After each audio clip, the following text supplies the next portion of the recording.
Hey, this is Coach Josh, and I had a recent step back in my own program. I woke up about 6, 7 days ago, and I couldn't even open up my microwave with my right shoulder. Right, was having a hard time getting dressed. Some basic like functioning life stuff wasn't working for me, and that makes me sad for two reasons. One, nobody wants to feel like they're 40 years old and their shoulder is 100 years old. But also, it threatens my identity because I view myself as an athlete and I view myself as somebody who has infinite resilience and can do anything that he wants whenever he wants. And this shoulder injury threatens that part of me that I value very much, right? So my ego is threatened. If you've experienced something like that, then you can relate to this idea of moving backwards in something that's really important to you. And you don't want that to happen. So there's a loss of control and a feeling of just being absolutely discouraged and disappointed, right? So one, this video is to help you figure out how to navigate that path while you're feeling discouraged. And two, what can you actually do if you're feeling like your shoulder is frozen or your hip is frozen? And we're going to talk about shoulders today. So this is all about shoulders, but also how to navigate the mental health part of it as well. So as a coach and having helped people for the last 20 years meet their physical goals, their performance goals, whether they're a strength athlete or a roller derby athlete, I really enjoy helping people break through barriers. If you're feeling a regression in your physical fitness program or your function or one of your injuries is regressing, that probably means that you've had enough progress to notice a loss of performance or a loss of function. So it's actually a sign that you're probably doing more things right than wrong, the fact that you would even notice that. That doesn't make it less discouraging.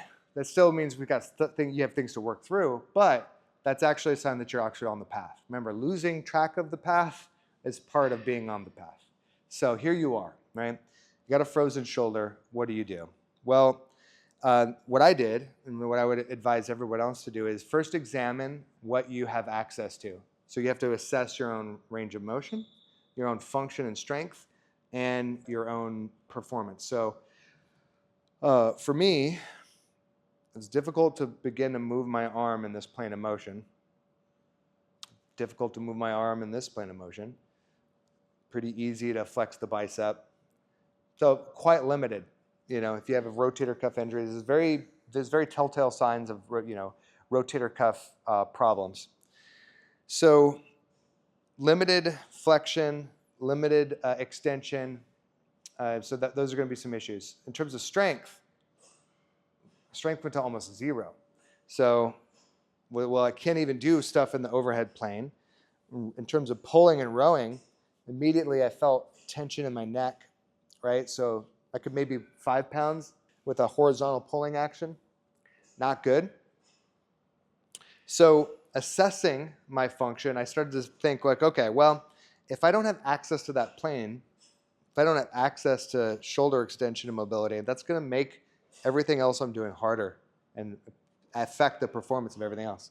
So then started to mobilize the tissue. I've got a whole webinar on how to restore the mobility and strength to your shoulder, so check that out if you haven't already. But after doing some tricep extensions, I felt everything in my shoulder pop, and I realized that,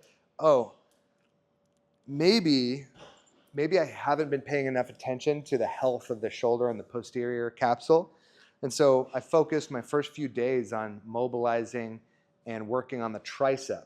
And what that did is that took the pressure off the rest of my shoulder, and then I was able to move it a little bit more. It's still painful. I still got a lot of work to do. However, I have options now. So what I'm sharing with you is, number one, if you notice the pain and you notice regression in your shoulder, you're probably doing enough right to where you could even feel the fact that you're losing access to some of that strength and mobility. Number two, assess what the limiting factor is. And once you find it, step three, attack that limiting factor and make that your focus. As my mentor, Paul Chek, says, if you cannot, then you must. So when you find what you can't do, you focus on how do you restore that piece. And that will lead you to healing your shoulder, getting stronger, and bringing forth the warrior within.